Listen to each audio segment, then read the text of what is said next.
91. Oh, ha? Di ba? 91. Ulitin nyo na. Ilan taon? Ilan taon? 91. Oh, 91. 91. 91. 91.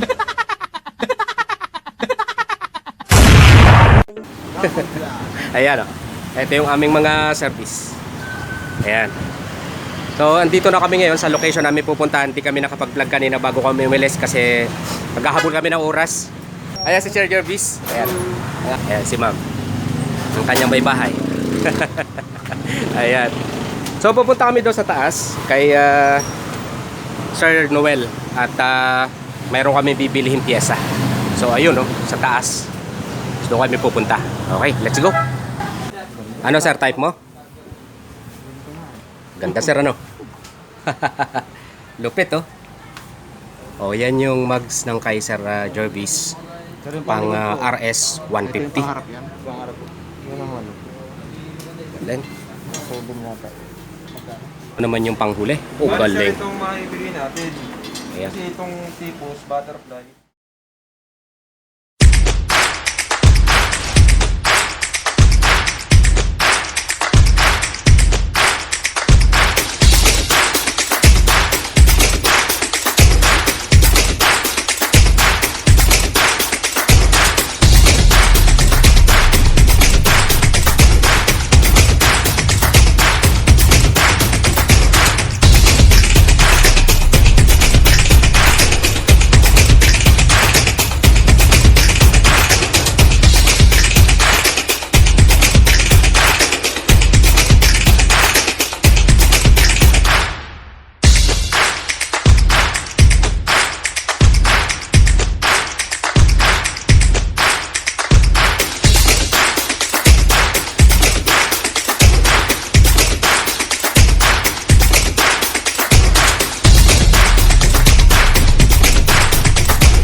Pinili ni Sir Jervis na piyesa ng kanyang motor. Ayan, okay na yung lahat ng piyesa na lahat ng in-order ni Sir Jervis kay Sir Noel. So, eto na. Okay na siya. Kompleto na lahat. Na ito na yung kanyang mugs. Tapos yung ibang parts ng mga gagamitin niya. Yung caliper niya, dito na rin. Tapos yung kanyang gagamitin dito sa shock, dito na rin. So, yung shock kasama na rin. Ay, siya po. Yan. So, ito. Ito naman yung shock niya. Wow, talaga naman quality. Scarlett. O, di ba? Made from Sir Noel, Chua. Okay. Sir, yung bigay ko sa iyo, sir. Uy! Mayroong free si Sir, Sa oh. vlog niyo. Ayun. Pagano. Mayroong binigay si Sir. May binigay si Sir sa akin. Para daw doon sa subscriber. Doon sa kanyang... Gamitin din, sir. Yan. Sir, maraming salamat. Salamat po. Thank you. Thank you na marami. Thank you. So, sa mga naghahanap po ng mga pyesa, na garantisado, quality, at lahat ng hinahanap ninyong parts, punta lamang po kayo dito. Si kay Sir Noel Chua, dito sa MNTC Motorcycle Parts at sa MNTC Motorcycle Accessories. So, dito lamang matatagpuan sa Barangay Piña Francia, Gumaca, Quezon. Ayan. Si Sir Jervis, kasamahan namin sa trabaho na luwalhati. Naglalaan kami po. Siya yung umorder ng lahat ng ito. Approve lahat? Makikipagkita na lang Okay. dito. Maraming salamat, sir. Thank you po. Thank you na marami. Sir, thank you po. So magpapaalam na po muna kami kay Sir Noel.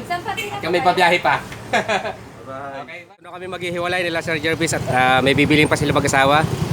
So, sige sir. Ingat ma'am, thank you. Okay. Let's go.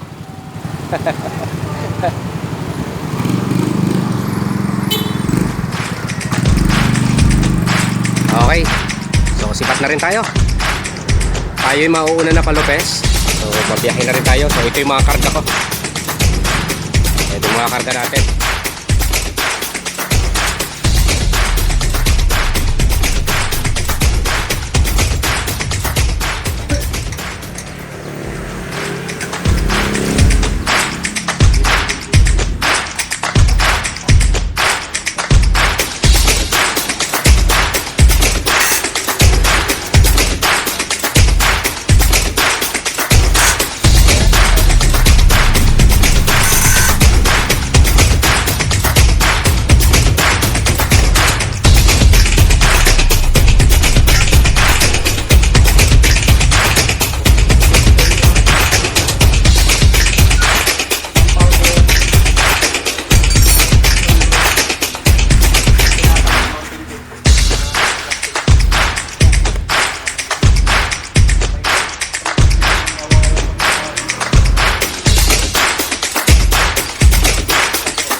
Bakal.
malamang kasi maglalagay pa dito.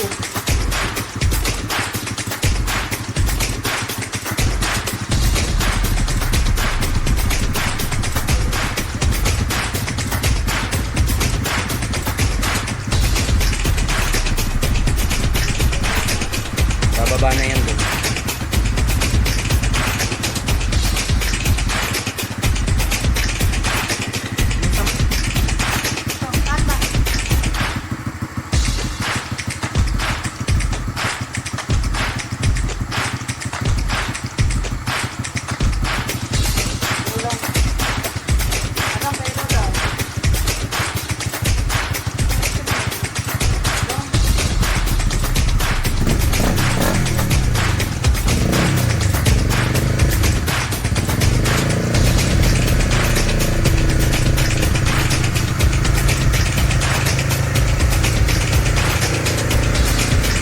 Kuya,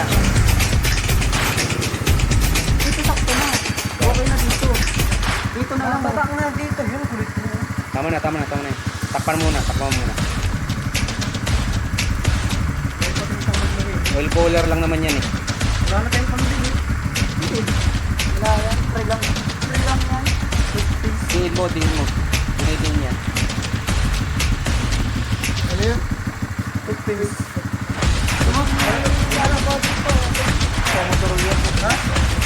Kailangan mo ng conserva dito kasi pag naubos yung dito, magre-release yung packet dito.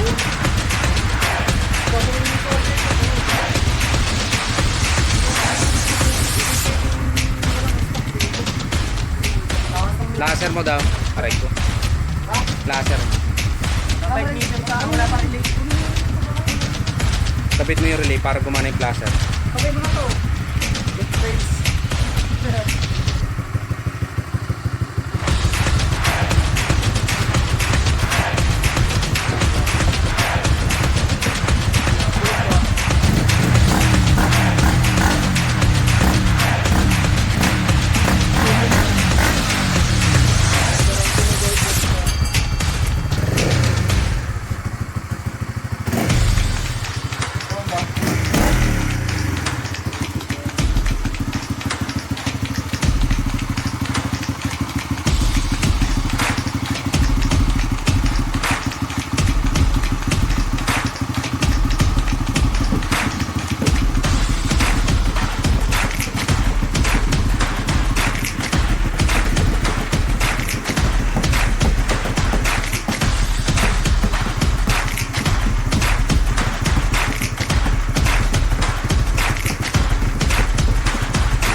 Ulit ah.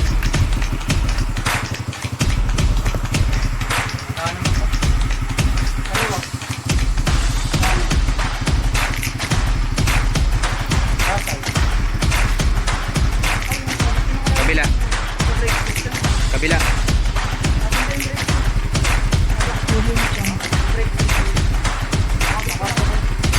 Baba mo na kaya lahat. Lahat ang nasa lagay.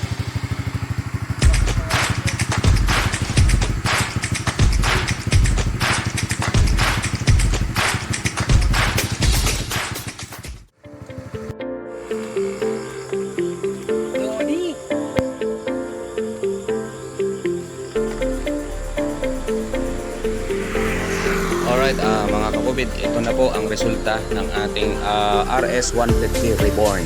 Okay. So, ito po yung itsura. Kung ikukumpara po natin dun sa dati pa, kasi wasak yan lahat ng unahan na yan. So, ngayon, ito na ang itsura. Bago na siya lahat. So, kung mapapanood nyo po dun sa ating mga itong po na video natin, ito po ay talagang pininturahan siyang bago lahat. Talagang para tayo nagbuo dito ng bagong motor. So, ito na po yung resulta. Ito na po ang itsura. Panoorin natin.